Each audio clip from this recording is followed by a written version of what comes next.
Hi guys! Welcome to my YouTube channel. So for today's video, I would like to share kung anong gagamitin kong rejuvenating set. Mag-review po tayo ng rejuvenating set guys.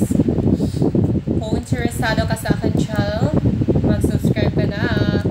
Click nyo na rin ang notification bell para lagi kayong updated sa susunod at bagong mga videos. So by the way, I am Red Bulayog, ang inyong dalagang Pilipina. Yeah! So, ito na nga guys, proceed na tayo sa ating topic for today. So, yung topic natin for today is magre-review tayo ng rejuvenating set. So, ito yung gagamitin kong rejuvenating sa buwan na ito. So, i-review ko po siya guys kung anong effects sa akin ng first stage rejuvenating set. So, meron siyang packaging na ganito. Then, meron din siyang kasamang ganitong map. Parang perfect skin din. Diba? Rejuvenating set. May ganito siya. Tapos, yung laman niya, meron siyang toner.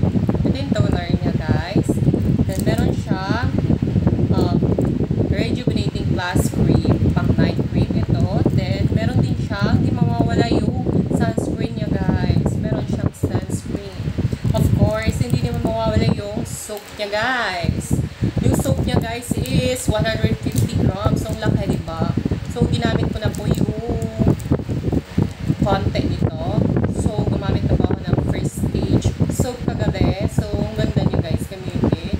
So, kailangan kung gumagamit kayo ng soap na to, make sure na gagamit din kayo ng lotion. Of course, sa lotion, guys, di tayo magpapawala.